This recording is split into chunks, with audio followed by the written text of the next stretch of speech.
Hello, everyone. I'm pleased to have with me as a guest today Claire Lehmann, the founding editor of Quillette, and someone I've known for a while now, as much as you could know someone when you're in Canada and they're in Australia. Quillette is a nonpartisan online publication that publishes long-form commentary and analysis, and which specializes in ideas other outlets often appear too timid to touch. Quillette's first anthology was Panics and Persecutions, 20 Quillette Tales of Excommunication in the Digital Age, which featured essays from those who have been targeted by mobs in academic and artistic communities. Claire is also a regular contributor to The Australian, the most widely read newspaper in Australia. Hello, good to see you. It's been a long time since we've talked. Hi, Jordan. Thanks so much for having me. It's good to see you.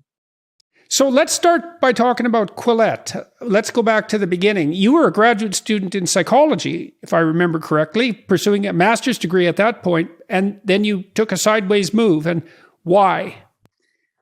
Well, often people assume that I left university or left academia because for a political reason, but it wasn't the case. The situation was simply that I had a baby at the time, and I couldn't juggle my requirement to do hundreds of hours of unpaid clinical work to complete my master's with also having a baby at home. So I just... So you did something easy, like start the most controversial new magazine in the world, perhaps, or in the English-speaking world. Well, it was meant to be a project to keep me occupied in between quitting my master's and finding a professional job. It wasn't ever meant to be my career, but it took off almost immediately after I launched the website and attracted quite an engaged readership. So over time, I naturally started to focus more on Quillette and less on other things. And now it's my full-time job, and it's my full-time, occupies my full-time mental capacity. And it's a very rewarding and fulfilling occupation, that's for sure. Well, you picked a great name, so that's a good start. Yeah. And you've had great writers. I mean, who have you particularly enjoyed publishing? And what do you think's been most worthwhile as far as you're concerned? Well, the best part of the job is finding young writers, and by young, I mean very young, in their early 20s or even late teens in some cases, who are brilliant and who wouldn't be picked up by other publications because, they don't know the right people in media, they're too young, they don't have the connections.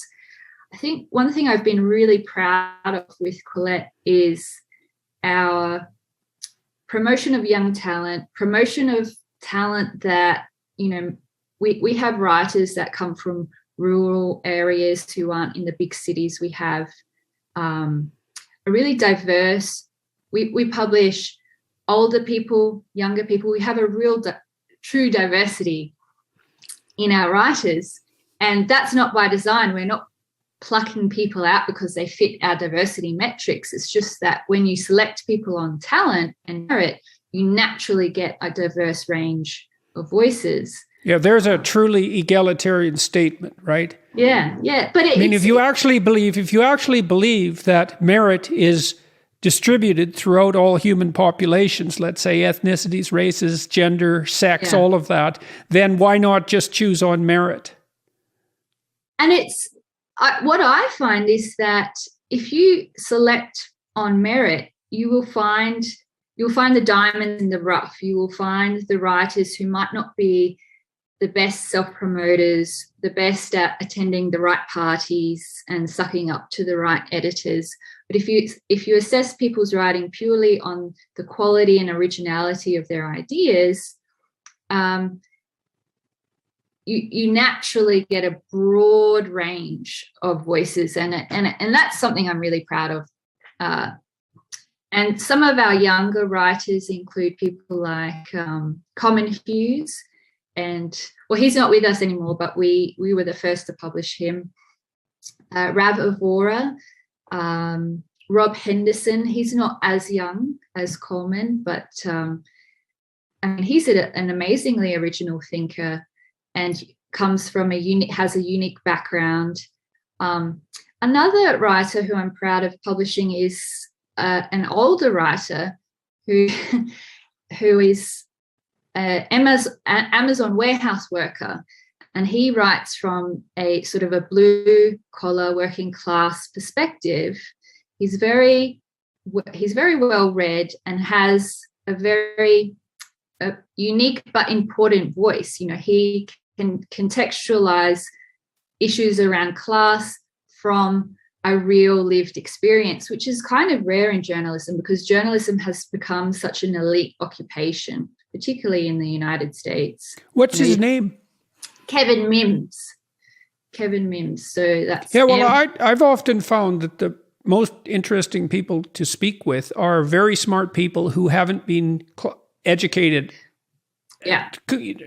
Haven't pursued a complete course of higher education, and they do the reading on their own, and they think in some ways on their own. And so when you encounter them, they have ideas that you don't hear from anyone else.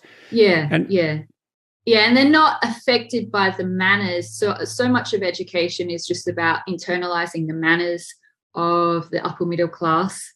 And when you have the ideas and the insights, but they're not, they don't come with the baggage of all of that upper class etiquette, can be quite interesting, and there can be often quite humorous often as well.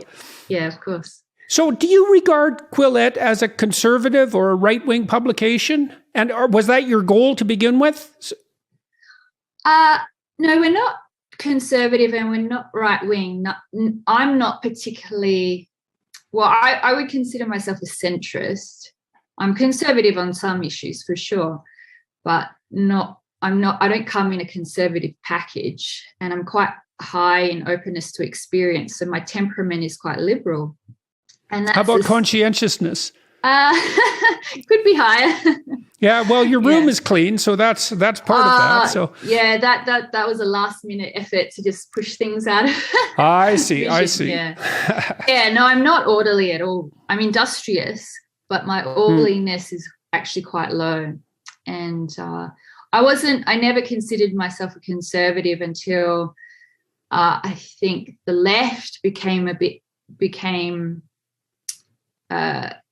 sort of hijacked by these social justice ideas. Yeah, that's exactly what happened to me as well. Yeah, fundamentally, I never thought I was a conservative. Yeah. But, who knows, right? Yeah. But I do think there are tremendous insights in conservative philosophy. And, as I've grown older and become a parent and that kind of thing, I appreciate the conservative perspective a lot more than I used to when I was younger. Yeah, well, the conservative emphasis on being very careful of unintended consequences is definitely something that is wise and a necessary counterpart to, well, too much incautious originality, let's say. Yeah, and I think that the conservatives have it right when it comes to family and relationships. There's not a whole lot of experimentation that one can do with family structure without it going haywire. Yeah, well, it's a difficult thing to manage. So, yeah, no, I just can't see how it's possible to operate as a single parent, particularly. It's very, very difficult to do that, to work and to raise children. I mean, I know people do it, and some people do it extremely well, but man, it's quite the damn job to manage it well. And then you don't have someone around constantly to talk to about your kids, which is also a problem. I mean, maybe you have friends, but that's not quite the same thing. And so that doesn't necessarily say that the nuclear family is the only option, but we are pretty tightly pair bonded as a species. So yeah, no, I think it's hard work, but there's a big trade-off, and something our culture is not very good at talking about is the risk to children that is presented by having unrelated adults in their household, which is something I'm very aware of being a mother. You can't when you've got little children running around and they're creating messes and dramas and they're acting up, you kind of need the male in the house to be biologically related to them to protect them from, potential aggravation. It's just, it seems to me a uniquely dangerous thing to do to your children, to bring in men who don't have the instinct to care for them. But that's a separate issue. Well, yes and no. I mean, one fact that has been pretty persistent in psychological investigation is the fact that a child is at a much higher risk for physical abuse from a step-parent. I think I hate to say this, but I think it's 100-fold. It's something like that. But that part might be wrong. It's been a while since I looked at it. But the fact that it's a greatly increased risk is not wrong. And that is definitely worth thinking about. I mean, children push your buttons. And that's right. Yes, and smart, tough children particularly do that. And so, well, there has to be some inhibition of that. And that, well, we don't necessarily understand exactly the relationship between the love that inhibits that sort of thing and direct genetic relationship, biological relationship. Yeah. But it's not zero, that's for sure. Yeah, so those people you listed as writers for Quillette, they've gone on to have quite the careers. Rav Avora, Rob Henderson, Coleman Hughes. Yeah, so it's nice to, it's exciting to be able to find young people and to put them in positions where they can succeed or to help them along that path. That's one thing I really liked about being a professor with undergrads and graduate students when that worked. Yeah, that's definitely the most rewarding aspect of the job, and just giving people a platform, particularly when people are going through a difficult time. We've published lots of articles written by people who have been, for want of a better term, cancelled at their university or their workplace. And tortured is a better word, really. Yeah, and we had an article about the similarities between cancel culture and torture a few weeks ago on Quillette. So that's also been very rewarding, just being able to provide a bit of cover for people and a bit of moral support, and giving people a voice potentially when they're going through a rough time in their lives. So that's been great. That comment you made about the most rewarding part of it being the ability to find promising young people and to open doors for them, that's really worth thinking about too, because it's easy for people to have a stereotypical view of, let's say, the boss in an organization. And there are unreasonable bosses and foolish ones and stupid ones, obviously, because for obvious reasons.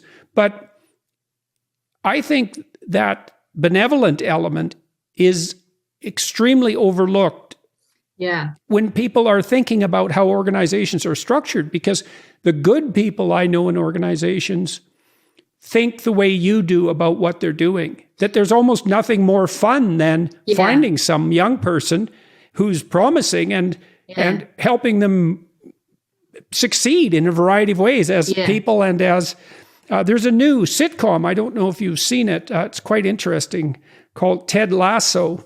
It's about an American football coach who goes to the UK to coach a soccer team. And it's a very, very positive sitcom and has very positive male and female characters, which is quite rare. But it focuses on that to a tremendous degree and very effectively, I think, that it's sort of in loco parentis. And it makes sense that would be a motivation because, of course, we love our children and most of the time, and we would like to facilitate their development. And so why wouldn't that be a natural source of reward? It's an analog to that when you're running an organization. Oh, definitely. And, you would know this as a clinical psychologist, that we often feel anxious and depressed when we're focusing on ourselves too much and we're ruminating and we're thinking about, when we get trapped in our own mind, in our own world. And so focusing on what we can do for others is a really easy way to get out of that trap. Yeah, well, depressed people use I a lot. Yeah. Yes, pronoun use, how important that is. So, but yes, that constant use of self-referential pronouns is a sign of depression. And that's an interesting observation. we really don't know how much you have to concentrate on other people to be optimally situated in terms of your emotional regulation. Right? But too much self-focus, that is clearly associated with depression. The causal connection is hard to exactly establish, but certainly people who get depressed do tend to sever or lose a lot of their social connections, and that tends to make their depression spiral. So yes. Yeah. I also, when I was treating people with social anxiety, one of the things that I had them practice doing was paying more attention to other people. And I meant that like physically and psychologically. It's like if you start getting anxious, instead of avoiding and falling into your self-devouring thoughts, pay attention to the faces in particular of the people you're interacting with, because you'll see with depressed and anxious people, they'll often avoid eye contact. They're trying to shield themselves from what they see as excessive evaluation, right? And they think that evaluation is going to be critical. But if they would just look, then that's generally not true. And depressed and anxious people radically overestimate the degree to which that's true. And then the other thing that happens is that, like, if I'm not looking at you, then I'm going to be awkward in my conversation with you. Yeah. And that's going to make me anxious. But if I look at your face, well, then I can see what you're doing and how you're operating. And then all the automatic mechanisms I have that if I'm reasonably socially skilled, they just kick in. Some people lack that, but most people don't. And so as long as they initiate it through attention, then away they go. Yeah, that's a really good point. And it reminds me of the experience I had growing up. So I worked, before I was doing a psychology master's and before I'd been doing Quillette, I worked for 10 years from the age of 15 to 25 as a waitress. And I think that was actually probably one of the best things that I've done in my life because, I mean, for a range of reasons, but I remember being in my late teens and early 20s and just having all of these interactions with people every night. Well, I wouldn't work every night, but, every week having hundreds of interactions, small interactions where you have to greet people, seat them, take their order, attend to them during their dinner, that kind of thing, and make sure everything's okay. I mean, they're just tiny, small interactions, but any social anxiety is immediately becomes immediately extinct. And you learn confidence in just talking to people, and any kind of fear that you might have as a young person who sort of, doesn't have high status or hasn't had much experience in the world, that all melts away just from having a service job. And I think that having a service job is one of the best things a young person can do, particularly if they suffer. Did you enjoy it? Oh, yeah. I loved it. Yeah. I worked in restaurants for years. I started when I was 14. I worked in restaurants on and off until I was probably 19 or so for about 5 years. That was mostly as a short order cook and so forth, or I started as a dishwasher, but it's tremendously social occupation. Yeah. And so, yeah, I loved it. And in one restaurant in particular, I worked there with friends, and it was a rude shock to me to graduate university and then get an office job after working in a restaurant, because it was so boring by comparison. And so, to me, it just seemed like it wasn't real work, working in an office. I worked with this guy named Scotty Kyle, and he was about 34 years old, and he had been an alcoholic, and he had most of his teeth punched out in fights. He was a rough guy, but he'd stopped drinking by the time I was working with him, and he was a great practical joker. And so and he was always playing jokes on the waitresses, and they liked him. He wasn't mean. He was very, very funny, and so they got along with him really well. And the best joke he ever pulled, I thought, was we had a cooler that you could walk into. And in the cooler, there was a white bucket that we kept salad in ice water so that we could just scoop it out and serve a fresh salad pretty straightforwardly. The waitresses would go back and do that. It was their job to serve the salads and to get them out of the cooler. So Scotty stuffed himself into the cooler, which was only about this wide, and he put his hands in the ice water, and then the lights were off back there too. And so when the waitress came back into the room where the cooler wasn't open, she put put the scoop in to get the salad, and he grabbed her hands with both his hands, which were ice cold. Well, oh dear. I was about 3 rooms away, but you could definitely hear her scream, and I think you could hear it through the whole restaurant. It was extraordinarily funny. And so that's one of the things I really liked about working class jobs, actually, is that they had a humor, and the constant humor that was happening. That was absolutely, yeah. So back to Quillette. Yes. So why did Quillette succeed so well, do you think? What did you do right? And I mean, timing is something, right? But still, you have to be in the right place. You were in the right place at the right time. And so what happened, do you think?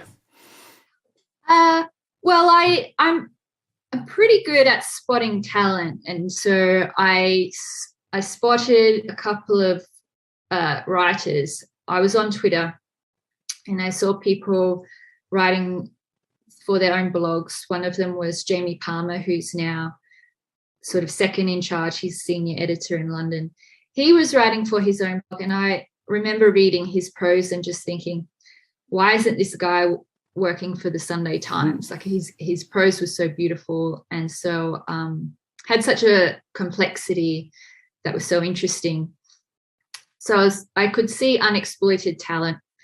And I mean, when I created Quillette, it was in late 2015. It was just before, or happened simultaneously with the creation of the Heterodox Academy.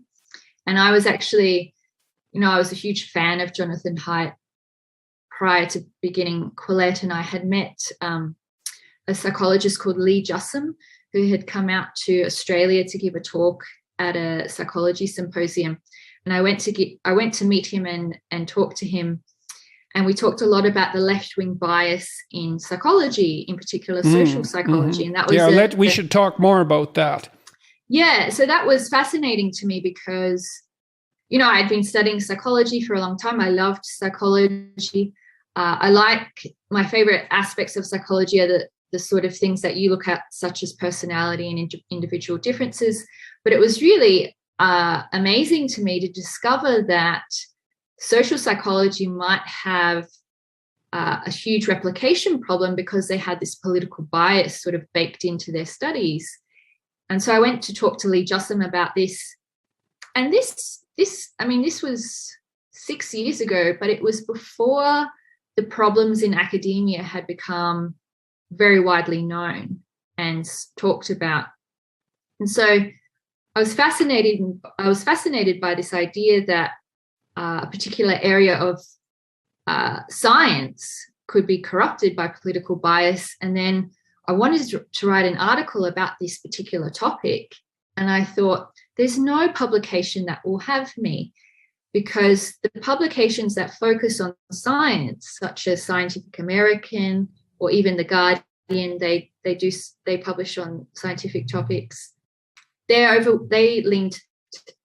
And then publications that might be interested in publishing articles that contest some left-wing narratives, they're not going to be particularly interested in science. So I needed a publication that was interested in analysis and scientific rigor, but was also going to challenge left-wing narratives. And I thought that such a publication didn't actually exist, so I had to create my own. And some of the first articles that I published were by academics who, either in their research or in their career, come up against left-wing ideology in academia or either in their. So I had a particular interest in sex differences. So sex differences in psychology. There's a lot, as you know, there's a lot of empirical evidence that men and women aren't the same psychologically. We have different career preferences. We have different sexual psychology. But it's difficult to talk about these issues in mainstream journalism. I've noticed. Yeah, of course. And so I wanted a publication that would explore these issues, and I invited academics who I knew who had interests in either evolutionary psychology or behavioral genetics to come and write for me. And a couple of my early a couple of the early essays that I published were just very good, and they kind of went viral, as much as, viral for a high intellectual publication. And it just took off from there. And we just built up a social media following. Okay, so you point to two factors, eh? So one is that you like to spot talent and you actually could do it. And you also believe that talent exists. So that's kind of helpful for that, if it does happen to be the case that talent does exist. And then when talented people are having difficulty, let's say, being published somewhere because of the tenor of their viewpoint, whatever that happens to be, that does create exactly the kind of opportunity that you just described, right? Because then you have this pool of talent that isn't being utilized that you can capitalize on, so to speak, while also aiding in the development of those people. Then that issue that you brought up there, that's part of your ability to spot what's not right. The fact that you cottoned on to that bias in psychology so early in your psychological progression. I mean, you happen to talk to people who knew this, but still, that's quite the realization. I really didn't understand that until I had been a psychologist probably for at least 15 years, a professor. Now, I did my PhD in a more biological area, and then I was a personality psychologist, and it doesn't have the same kind of bias. But then I started looking into the literature on authoritarian personality and authoritarianism, and all I found was this insistence that there was no such thing as left-wing authoritarianism. And I thought, what the hell is this? How can we possibly assume as a science, social psychology, which is not much of a science as far as I'm concerned, by the way, but how can we state so bluntly that there's no such thing as left-wing authoritarianism? And the authoritarian scale that had been used by social psychologists was only right-wing authoritarianism. And I thought, well, what about the communists? I mean, did nobody notice in social psychology that there were communist dictators? What were those people? Well, and then it's worse than that. That's bad enough. Now, I had a graduate student who we started to do research on left-wing authoritarianism, but that by the time that got off the ground, fundamentally, things exploded around me and I stopped working as a professor. I couldn't do that anymore. But the other thing that's really horrible is the implicit association test. Oh yeah. Now, and that left-wing issue is dead relevant here. So, I'll tell you a story. This is a good story, I think. Okay. So Mazarin Banaji, who is one of the inventors of the IAT, and who hasn't protested against its misuse to the degree that the other creators of the IAT have, and also nowhere nearly as much, is quite left in her viewpoint. So that's point number one. Point number two, I saw her when I was at Harvard. She came to deliver a talk. She's there now, but she wasn't when I was there. She came to deliver a talk about the IAT. She talked about bias, implicit bias. And so I think I asked her this question. She was delivering a talk to the faculty and the graduate students. I said, what's the difference between implicit bias and categorization? And she didn't really have an answer to that. And I thought, wait a second. This is an important issue. You're equating categorization with implicit bias. Well, let's call that a pronounced sin on the left. And here's the fundamental idea, as far as I can tell, is that, well, it isn't obvious how we categorize. That's partly Foucault's criticism of category structures, and there's something to that, because categorization is extremely difficult. But to leap from that to say that categorization as such is, say, nothing but bias is it's insane. It's so it's so shallow and so wrong and so dangerously wrong. Well, it's not surprising that the IAT has gone out into the world from social psychology and just wreaked devastating havoc. And I should also say, as a research and clinical psychologist, that if a clinical psychologist used that test in a clinical setting, they would be in deep trouble, because it's nowhere near valid enough or reliable enough to be used for diagnostic purposes. Period. The end. Well, you would think there'd be some sanctions on Harvard or the academics putting making the test available to the public on their web. So the IoT is available on a Harvard it's website. Not diagnosis. Yeah, so there's some disclaimer that, it can't be used for research, can't be used as a diagnostic tool because it doesn't have validity and reliability, but it's available on a Harvard website so that all of these consultants who are paid God knows absolutely. how much per hour can have their workers take it, and it comes with the prestige of Harvard. Yeah, and so de facto, that's right. De facto, it's a clinical diagnostic test, but it's not it's not promoted directly as such, right? And it isn't licensed clinicians that are using it. Yeah, it's extraordinarily horrible, shameful. Now, I think it should be used for research purposes because the question of to what degree implicit bias, power differential even might affect categorization is a perfectly reasonable question. But to equate them thoughtlessly it's absolutely inexcusable intellectually. This episode is sponsored by Green Chef, the #1 meal kit for eating well. If you don't already know, Green Chef is a CCOF certified meal kit company that delivers certified organic ingredients and step-by-step instructions for creating delicious, clean meals.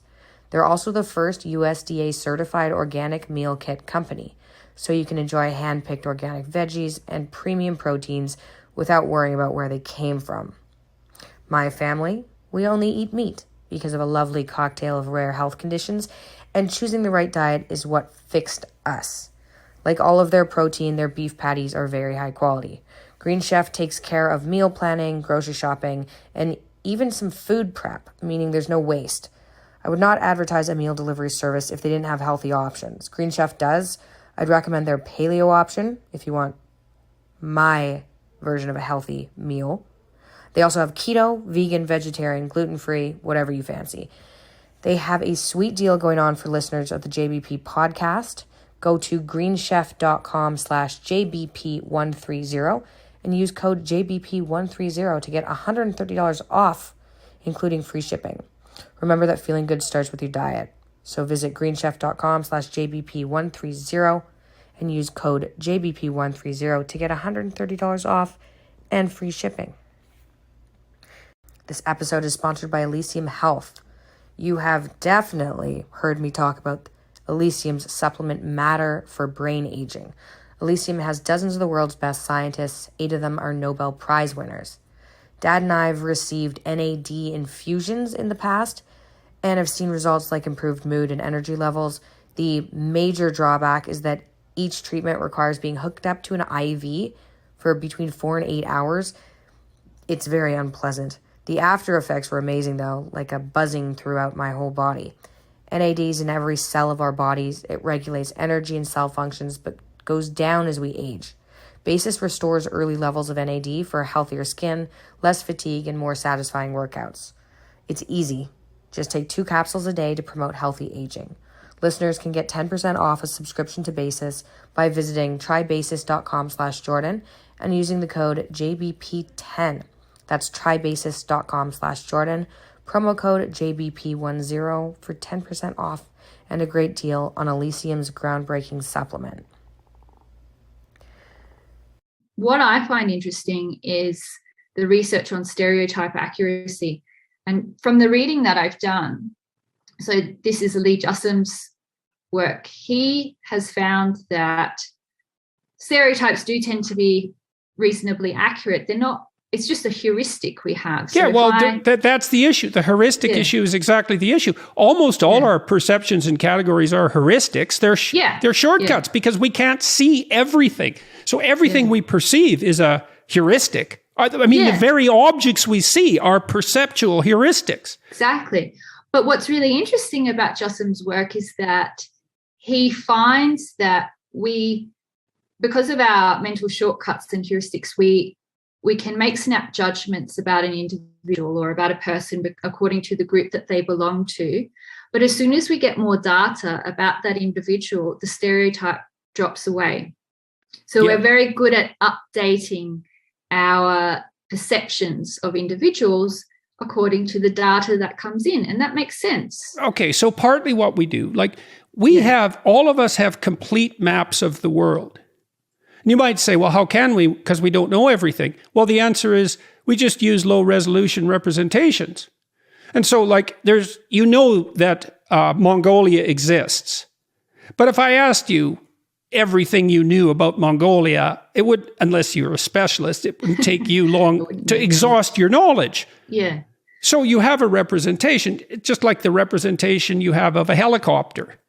You know, and you could draw your representation of a helicopter. It would be like a circle with a couple of lines on it and a rotor. You know, that's a helicopter. It's like, no, it's not at all, you know. But, okay, so, and what happens is that when we use a low resolution representation, when a high res representation is necessary, we hit errors.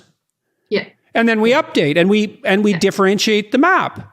Yeah. And that's that. There isn't any difference between that and thinking. That essentially that's what you do when you're thinking. But because you have to have shorthand when you're ignorant, you have to rely on something.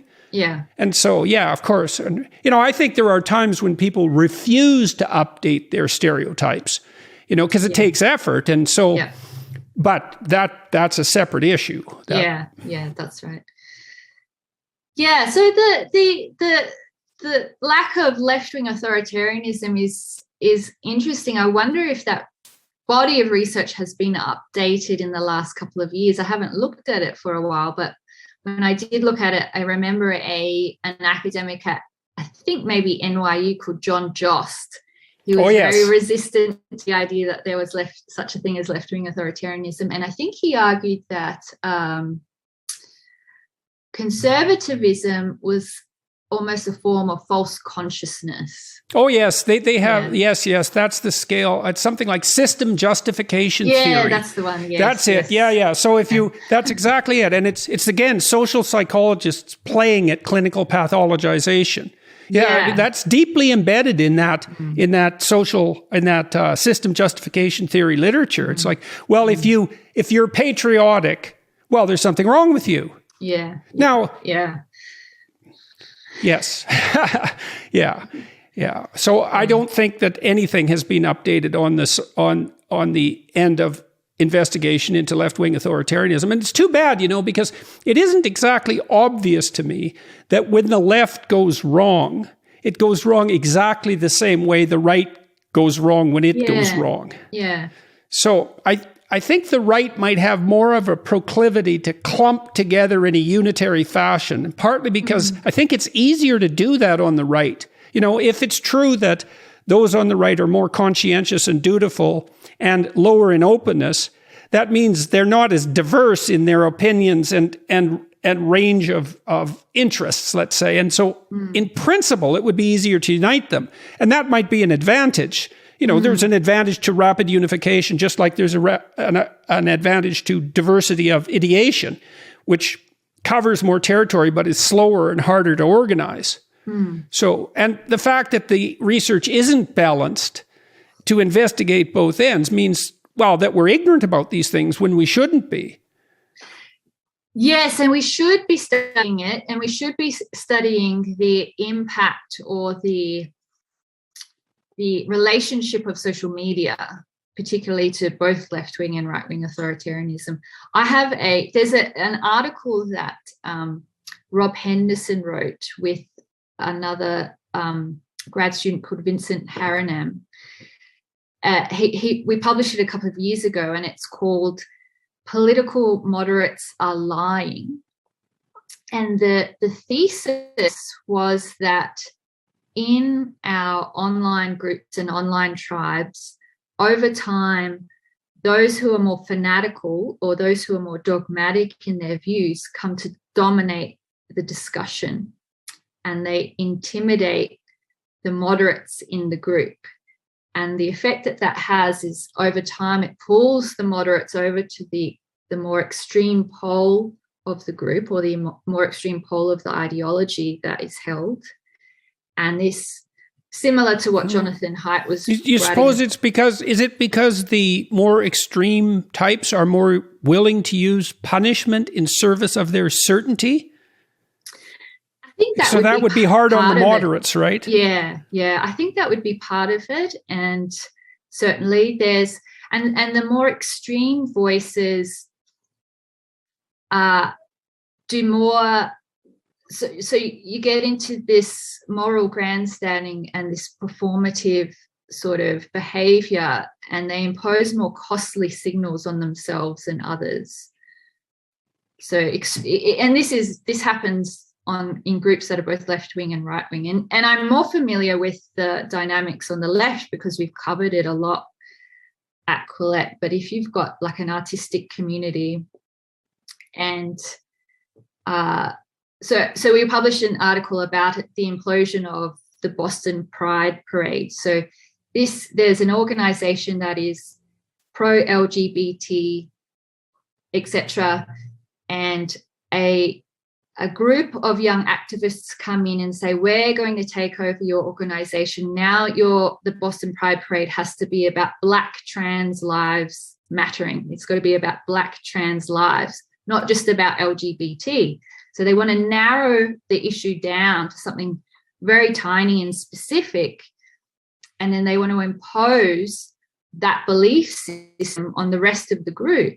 And now the moderates in the group are thinking, well, I want to be part of the Boston Pride group. I want to go and march for LGBT people and lesbian and gay rights and transgender rights. I want to be involved in that, but I can't sign on to these quite extreme demands. And this group of activists wanted to sort of pivot the Pride March away from just LGBT and towards Black trans lives, had a suite of demands where they had to, the white people of the group had to acknowledge that they were colonialists and they had stolen from the native peoples, and they had to rally against gentrification. So this whole suite of sort of pseudo-Marxist demands came along in this package. And the moderates just give up. They're either intimidated or cowed into silence, leave the group, or just cave in. And I can kind of understand. You might also wonder if the moderates have better things to do on average. Yeah. You know what I mean? If imagine you're moderate in your life and you're kind of distributed, your interests are kind of distributed around a number of things, your family, you have a job, et cetera, et cetera.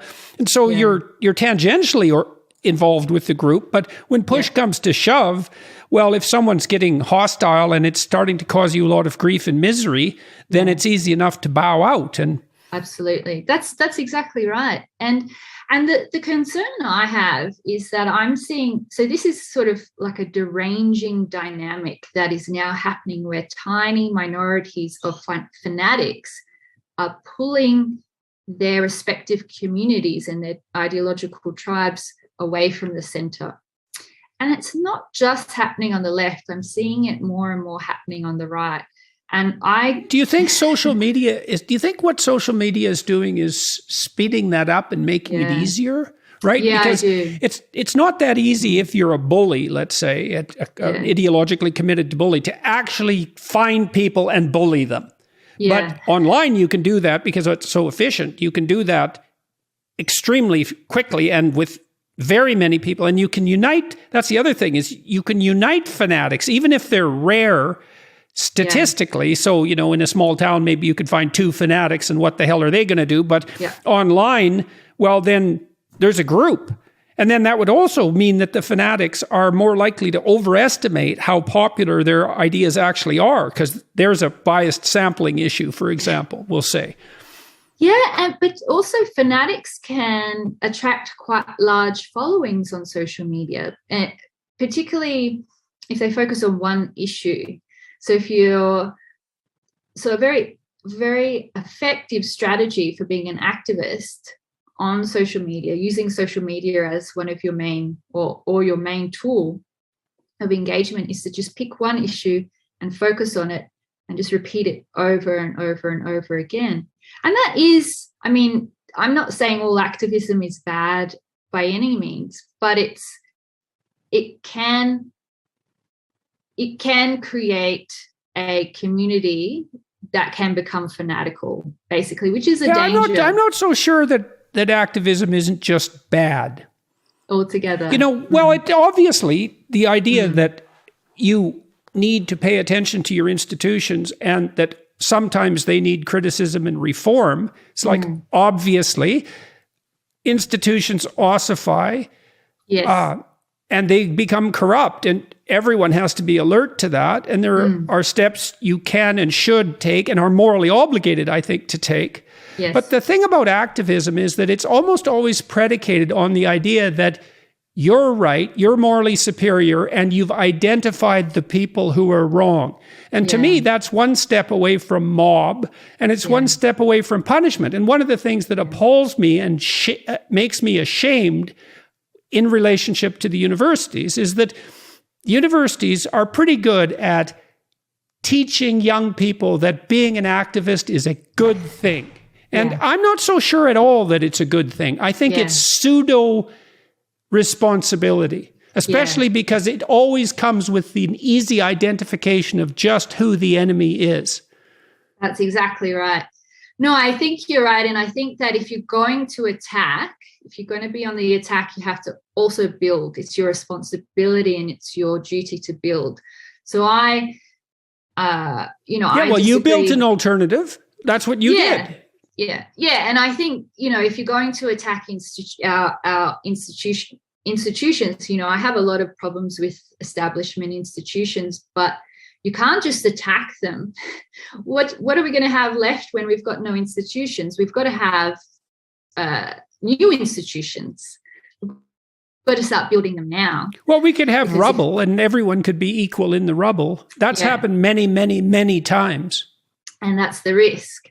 That's the risk. And that's, that's why I think attacking institutions has to go hand in hand with building new ones. And lots of people, I know quite a few people who are trying to build new institutions. But I agree that there's something about social media and social media enabled activism that makes finding an outgroup, dehumanizing the outgroup and attacking them very easy. Well, okay, let's dive into that for a minute. Okay, so how many times have you sworn at somebody when you're walking down the street versus how many times have you sworn at someone when you're in your car and they're in their car?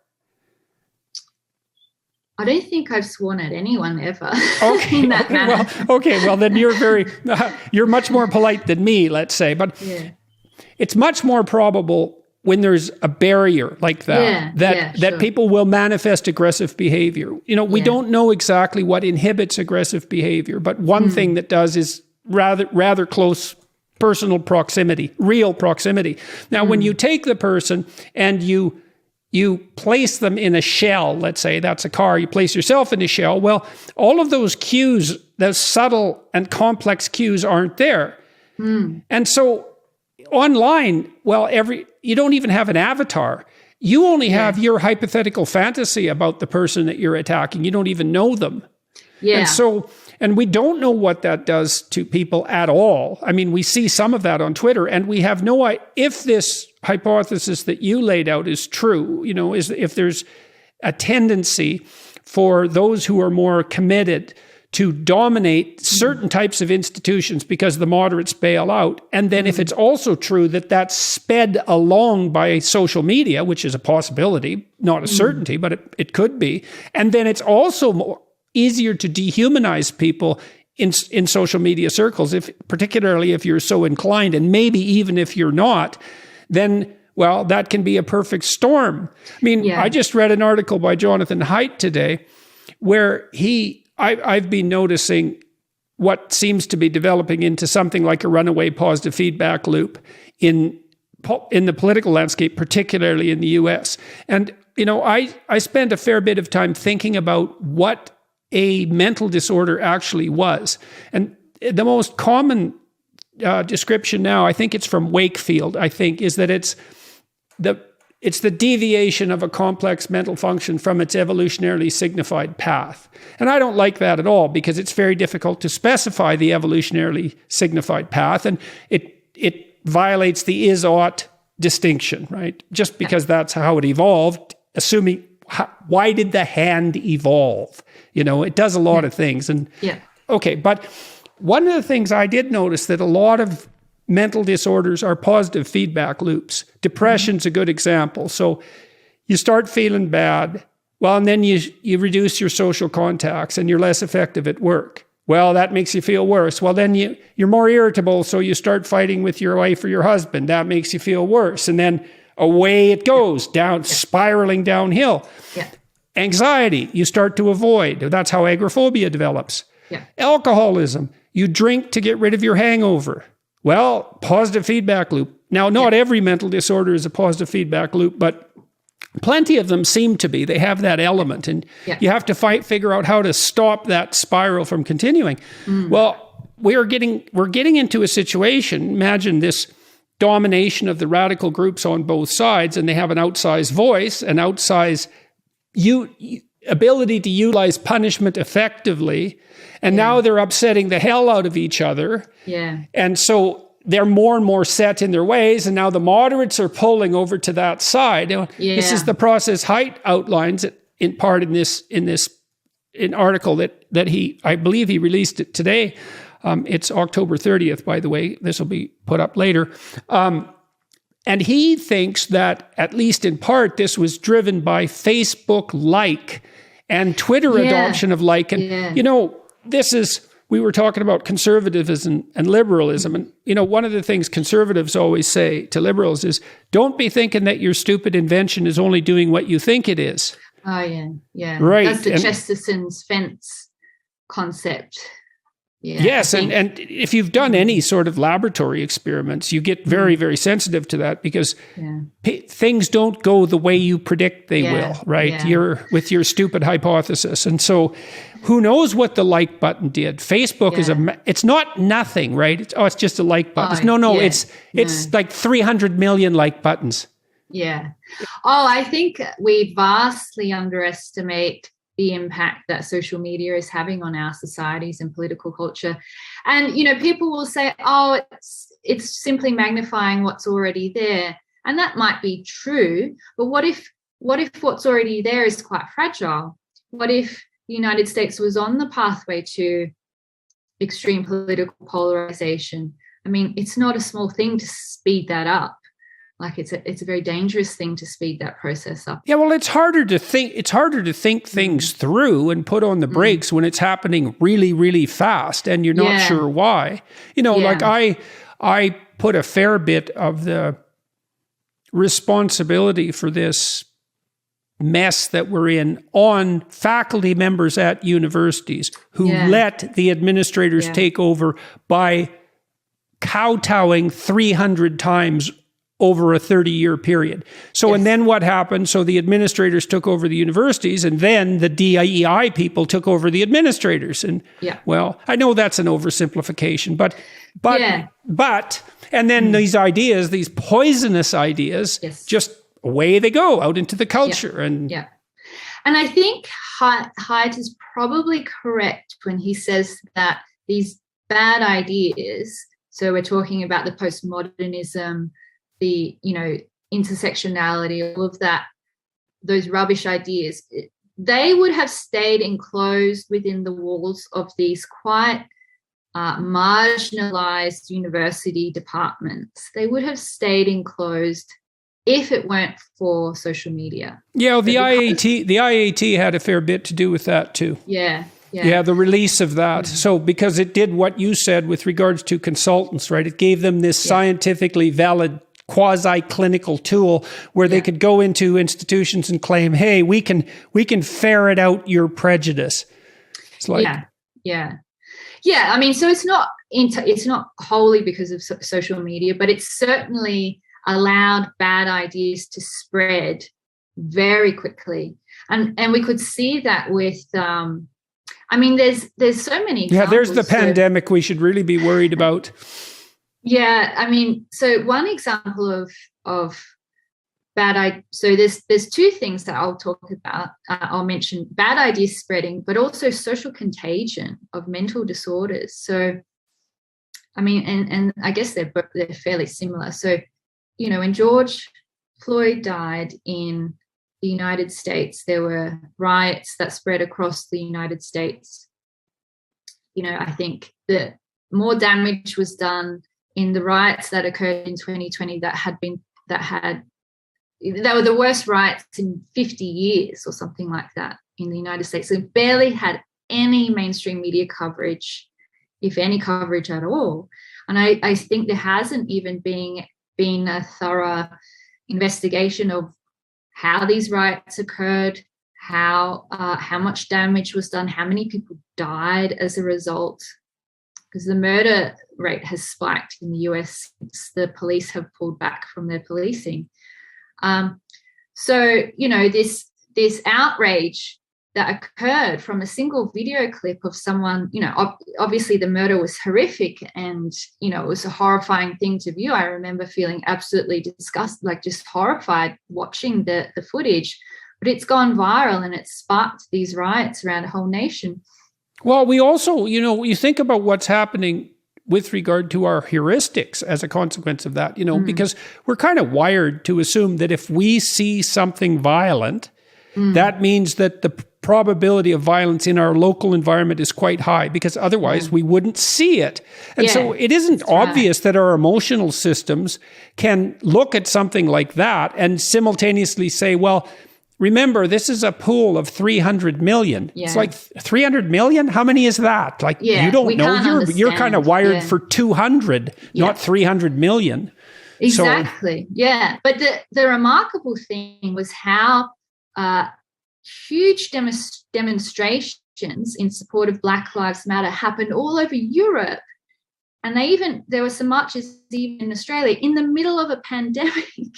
And you had tens of thousands of people marching in the middle of a pandemic in support of Black Lives Matter. In the UK, they had Black Lives Matter marches where people were chanting, "Hands up, don't shoot." Now, the police in the UK don't have guns. Right. So we've got this. So we could look at that psychologically, and we could say, well, on the positive side, you watched the George Floyd video and you had an empathic reaction and a reaction of disgust. And, we could say kudos for that because it's an indication of the operation of a moral instinct. And we could also say the same thing about, beyond cynicism, about these demonstrations everywhere. I mean, one thing you can say about that is, well, people are concerned enough about inequality, like genuinely oppressive inequality, so that even something like that will trigger it.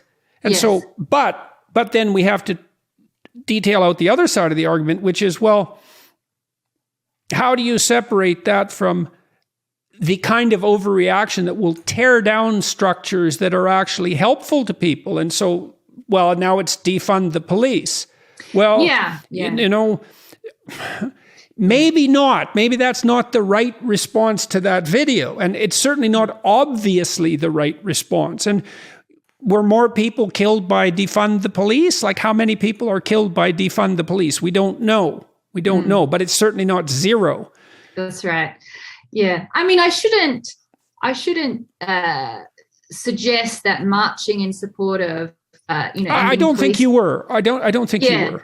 I think the point I was trying to make was simply that the political movements can go viral and they can spread out. So, it's obviously an American issue, police brutality and the race issues that are inherent in American culture. That's obviously very specific to America. And, you just simply cannot graft American race relations onto a country like Australia or the UK or Europe. We don't have the same history. We haven't had slavery, completely different cultures.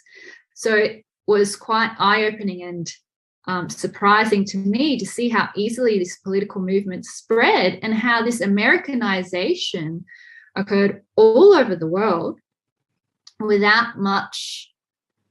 People just got swept up in it with this sort of mood affiliation. You even had epidemiologists joining.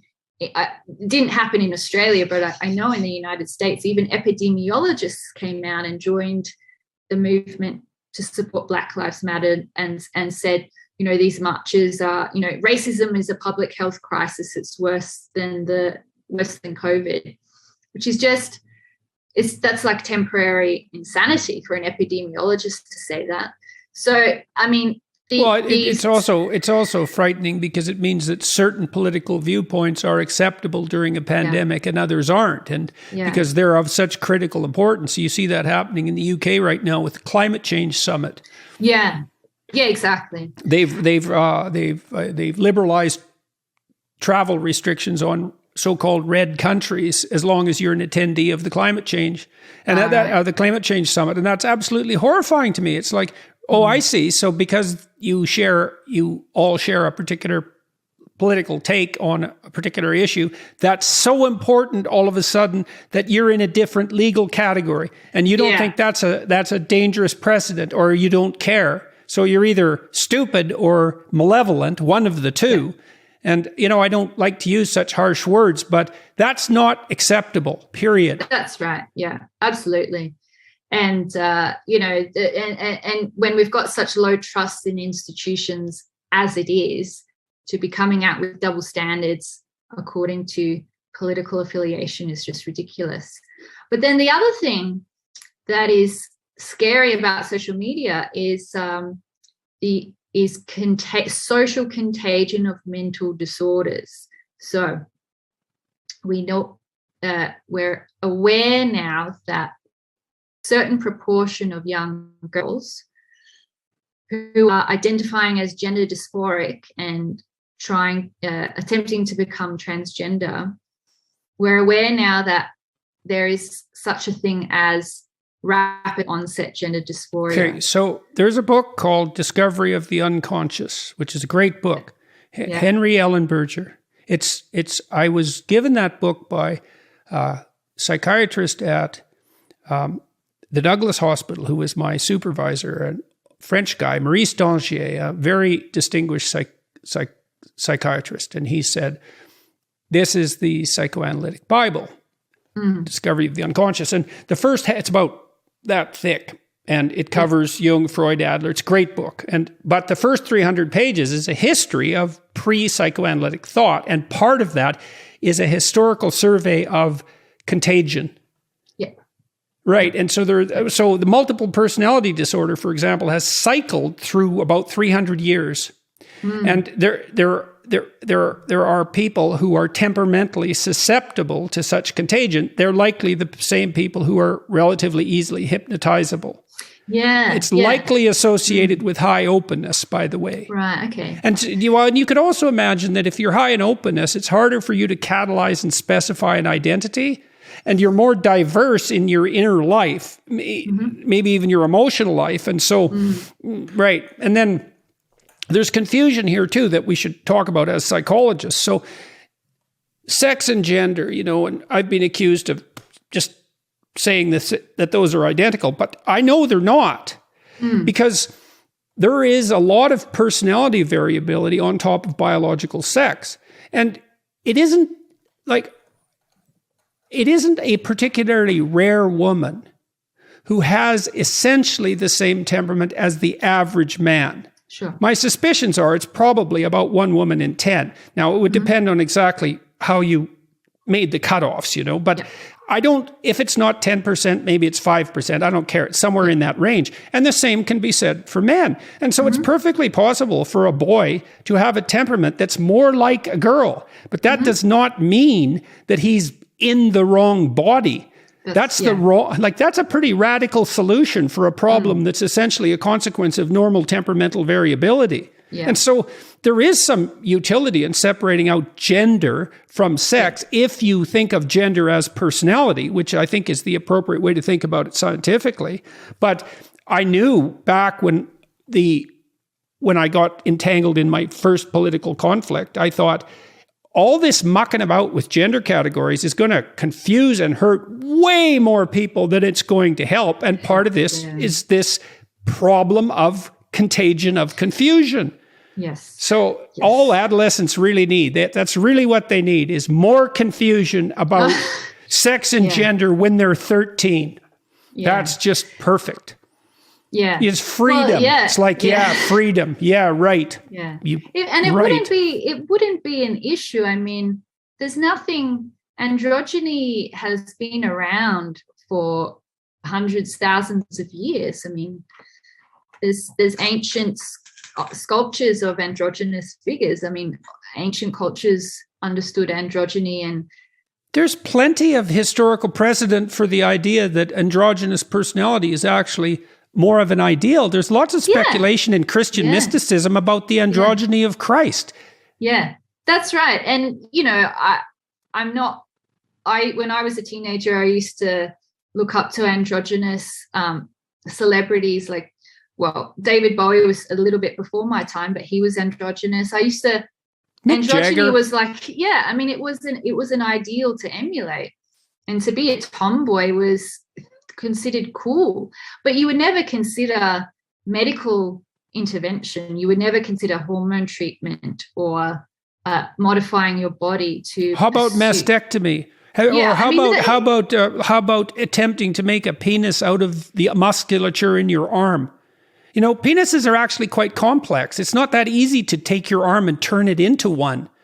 And certainly not without a tremendous amount of cost and trouble. And then, and then let's just imagine that you were wrong and confused just for a moment. You know, and the contrary argument is, well, you better deal with this early. It's like, yeah, you really know that, do you? You're so bloody sure about that, are you? Well, the emotional blackmail that activists have used has been, you know, this argument that if kids don't get this early intervention, then they're at higher risk of suicide. Well, we have absolutely no idea whether,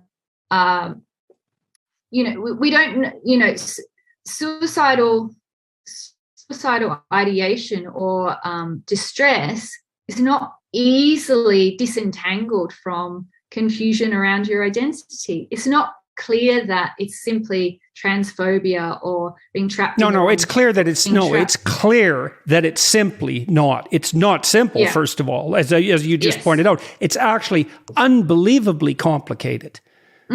So, and you most can see difficult things. Yep. Yeah. Well, there's a paper that's been recently published by Lisa Lippman, who did the original exploratory research on rapid onset gender dysphoria, and she's gone and interviewed 100 detransitioners, which is a lot of people. I think she just talked to Barry Weiss about that. Okay, yeah. Well, her paper, she interviewed detransitioners, so people who have transitioned gender and who now regret it. And there's a couple of patterns that stand out. One pattern that stands out is that often people felt the need to transition after some trauma had happened to them, so they experienced the trauma. And then another pattern that stands out is that these individuals were sort of sold gender transition as a solution to all of their problems. I think I read the paper. I think that one of the most common claims of the detransitioners was that they were tremendously ill-informed about the full consequences of their actions by the relevant medical professionals. Yeah. And then we could also say it's certainly possible that the relevant medical professionals are too terrified to fully inform them. Well, it's their job. I mean, I know. I'm not. It's not an excuse, but it is. But it's still worth noting because you could understand. Look, I know what happened in Toronto to the world's lead researcher on transsexual transition in children. I mean, his life was torn into shreds, and he's an apolitical guy. He's just a researcher, and he's a good one as well. Yeah. And so this fear, you know, you can say, well, you're a professional. It's your duty to stand up regardless of the fear. But when there's that much pressure, even people who stand up are going to be inclined to speak a lot less than they might otherwise. Yeah.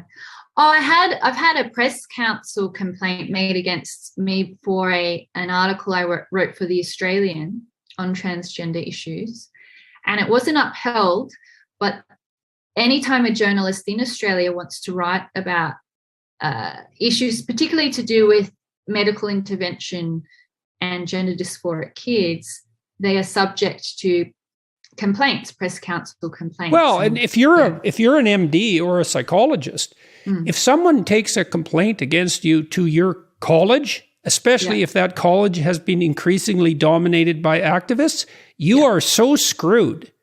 Yeah. Like I had one client just cause me just an unbelievable amount of misery. Really? And well, because you can hijack the whole bureaucracy as a weapon. Yeah. And so yeah, and that's what these activists do, and they're very good at it. And they only need to have a couple of successes under their belt, and they have a whole system for attacking people. Well, we have human rights commissions in Canada, which are a quasi-judicial entity with increasing power. And that's a perfect weapon for any activist who's motivated to use it. And that whoever the target of the Human Rights Commission is, you can kiss 5 years of their life goodbye. And there's a high probability that they're going to be found guilty regardless of what they did.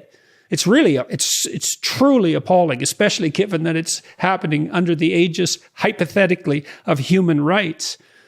And the ability to give informed consent. And this is just this is an example of how fanatics hijack institutions which you would have previously thought were fairly centrist and moderate. So it's, the transgender activism issue is a perfect example, because it's a tiny, transgender activists are a minority of transgender people who are a tiny minority anyway. So it's just like the smallest number of people creating an extreme amount of havoc, and it's a perfect example of how a tiny intolerant minority can basically dominate others using all of the new tools that we have today: social media, bureaucratic complaints, mobbing, that type of thing. So let's go back to Quillette directly for a bit. What's the growth pattern like? Are you still on an ascending trajectory? How's Quillette doing, and what are your plans for the future? Our revenue is growing, but our traffic has been steady for the last couple of year or so. So our revenue is increasing and our subscriptions are increasing, but our traffic isn't. Our plan for next year is to broaden into publishing physical books. And I want to focus more on the academic audience. I want to recruit more heterodox, because what I've noticed in the past 5 years since doing Quillette is that media has diversified a bit. So when I started, the mainstream media was quite stale. There were just, these big corporate entities that were too timid to touch controversial issues. I feel like the media landscape is much more diverse and varied now, and that's got a lot to do with Substack, the innovations of that newsletter technology. So I think there's more heterodoxy, more variety, more diversity in media. However, I don't think one can say the same thing about academia.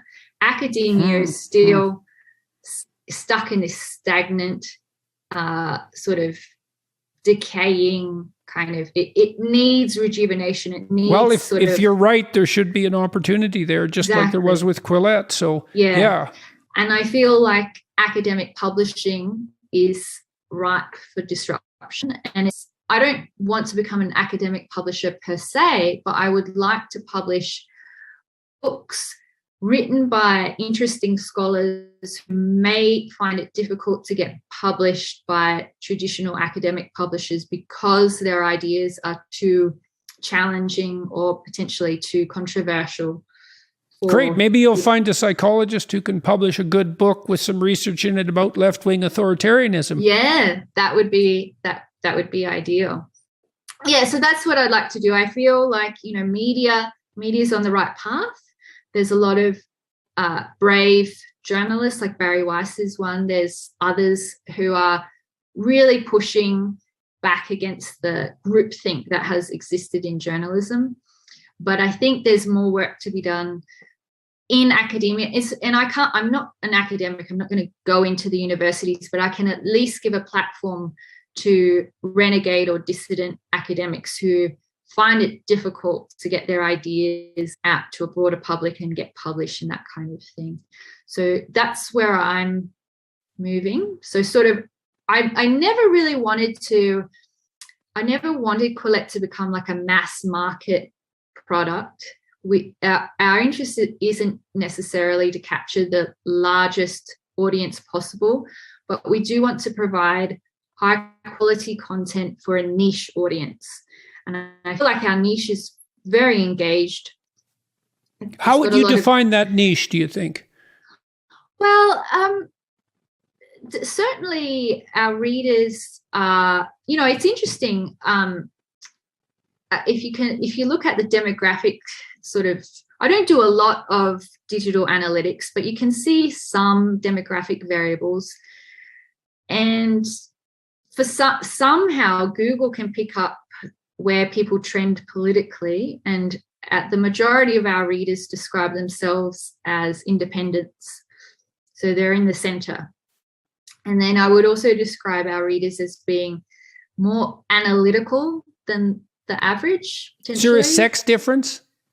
Yeah, so our audience is 70-30 male to female. Yeah, well, I wonder if that's actually reflective of Quillette or reflective of the gender difference in preference for fiction versus nonfiction, because females prefer fiction and males prefer nonfiction on average. And I don't know if maybe that would account for a pretty decent chunk of that 70-30.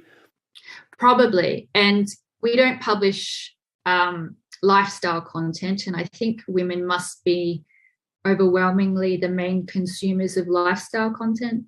So, I mean, it's interesting what you were saying about variations in personality. So, I'm overwhelmingly interested in politics and sort of big philosophical ideas, I tend to find writers and readers who are interested in those things tend to be more male than female.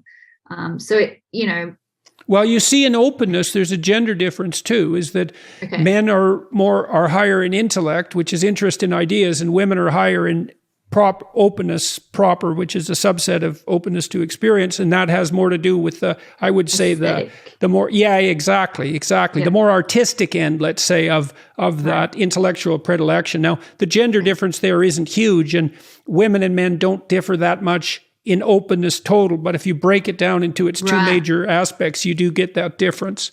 So that's interesting. Yeah. So that probably goes along a little bit with that male proclivity to be more interested in things than people compared to women. And so that might be a manifestation of that in the openness domain. And I think that one of the things that has gone wrong with journalism up until very recently is a lack of analysis and a lack of rigor. So if you look at a paper like the New York Times, I mean, I'm not a historian of the New York Times. I don't really know what their articles were like 30 years ago, but at least in the last 10 years since I've been reading them, or last 15 years, you see more arguments made from you see more emotional reasoning and more sort of narrative storytelling.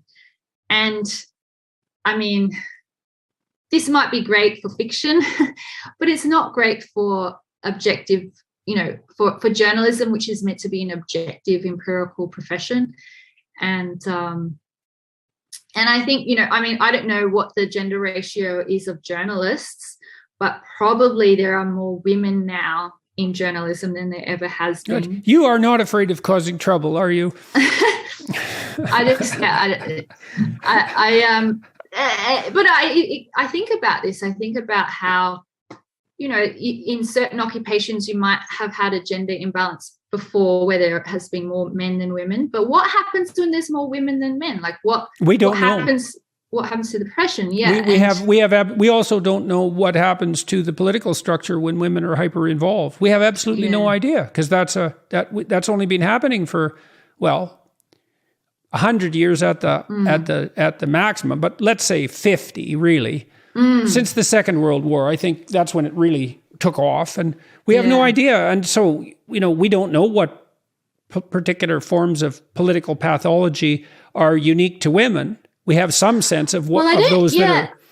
I don't think it's pathology, but one thing I've been thinking about is moral reasoning. So you would be familiar with Kohlberg's work, right, in the stages of moral development. And then remember Carol Gilligan came out with the critique. I remember Carol Gilligan. Yeah. So what happened was Kohlberg measured stages of moral development in children, and the highest stage of moral development was this universalism, where we have principles that can be principles of fairness that can be, applied to everybody. And basically, I'm probably mangling the concept, but there was a bit of controversy because girls were not scoring as high, or not as many girls were scoring, reaching that level of moral development as boys. And so Carol Gilligan's theory was that girls and women have a different way of reasoning about moral problems than boys and men. And she wrote a book called In a Different Voice, and she came up with this concept of care ethics. Well, it makes a certain degree of sense, because women are higher in agreeableness, which is the empathy and politeness dimension. And it's particularly, if you break it down into the aspects, which are compassion and politeness, the biggest gender difference is in compassion per se. And that makes a certain amount of sense, I would say, from a biological perspective, given that women are the primary caretakers for infants. And they need nothing but empathy. For the first 9 months, pretty much empathy is the whole deal. Absolutely, yeah. So no, I think it makes a lot of sense. And I remember being at university, and you have to do these trolley problems where you're trying to work out, what is the most moral thing to do. And I think it's a measure of utilitarianism or something like that. And there's one version of the trolley problem where you're in an attic and you've got to make a choice between smothering a baby, your presumably your own baby, who's going to cry. So you're hiding out from the Nazis in an attic. You're up there with a bunch of people who will be killed if they're discovered by the Nazis, and you have a baby, and the baby's going to start crying or is crying, and you have to smother the baby to death. That's how the famous sitcom MASH ended. That was that dilemma was exactly the last episode of MASH. Yeah, okay. Yeah. I know that. I remember reading this moral dilemma at university, and I was sort of offended that anyone would even ask me. Like, of course, I would never smother my own baby. I couldn't. And I've got my own children now. I couldn't. Right, abstractions be damned. It's like, how dare you even ask me? I would never do that to my own child. And you could. I'm sure fathers feel the same way as well. But as a mother, you would let other people be harmed to protect your own. You just would. I would protect my child before any other consideration. And so I understand Carol Gilligan's theory, and I think it makes a lot of sense, and it intuitively corresponds with how I feel and think. But I can also see that kind of moral reasoning works for a family environment and works for a mother and her children. It's probably not going to work at a governmental level. Well, that is a question, isn't it? And that's the question of the limits of empathy per se. And we're trying to elevate empathy to the prime virtue. Yeah. And one of the things I really appreciated about Freud and the psychoanalysts in particular was their insistence that the good mother fails. Okay. Right? Because you protect your infant at all costs, but by 2, you don't have an infant. you have someone who needs to go out into the world. And so you have to control, like my daughter-in-law, and to her great credit, her son is now, he's 18 months old and he's going to daycare. And she handled that beautifully. She took him to daycare for an hour a day, and it's just with three kids. And for the first week, and then 2 hours a day for a week, and then the whole 8 hours. And the first day that he stayed there, she just dropped him off and left. No drama, gone. And then she went home and cried. It's like it was hard for her because she'd been with this child for 18 months for 24 hours a day. And now this was the first real separation. And she had to be tough about it despite the emotion, and because she did it properly, he had virtually no trouble whatsoever making the transition. But that's not exactly that kind of empathy, that reflexive empathy that you just described, right? That's something different. That's the ability to abstract yourself away from protecting this creature that's with you at all cost right now, and to think into the future about what's more important, the facilitation, let's say, of this drive to explore and to separate from that maternal environment. And that's an ethic as well, and it's not identical with reflexive empathy. Yeah. Well, I think the difference in moral reasoning, and of course, I'm simply referring to averages, and I honestly don't even know if there are great sex differences in moral reasoning between men and women. But if we're thinking about government bureaucracies and thinking about imposing moral frameworks on a very large number of people, an entire population, you want something that's going to be not going to be engaging in kind of favoritism, not going to, you're going to want something that's very cold and analytical, where you get the sort of utilitarian moral framework, which is it's a good question. It's a good question, isn't it? At what level of social organization does empathy, and that would facilitate nepotism. How would it not? Yeah. And so and I think it potentially facilitates aggression, because that's the dark side of aggressive. The dark side of it. Well, of course, one of the things empathy does, obviously, is tighten in-group relationships for the empathetic circle. And so who's outside the empathetic circle? Well, snakes and vipers, obviously. And that is a danger. That's the dark side of empathy. That's part of the devouring mother, what would you call it, pathology that the psychoanalysts were so good at delineating. And so the dark side of that. So, Claire, I'm coming to Australia, I think, in next fall. Oh, wonderful. I think that's the plan. So I'm doing a tour next year by the looks of things, if I can manage to stay on my feet. So I would really like to see you again when we... that would be brilliant. And congratulations on Quillette and your success at finding that niche, and also on your encouragement of these young writers. And that's such a great accomplishment to manage that. And good luck with your academic publishing plans. That's a killer idea, I think. I'd be interesting to see if you can manage that and manage to monetize it successfully, because that's a tall order. Yeah, that's the challenge. You bet, man. Absolutely. That's a real challenge. And thanks very much for talking to me today. Yeah, no, thank you, Jordan. It's a pleasure. Yeah, it's really good to see you. Yeah, you too.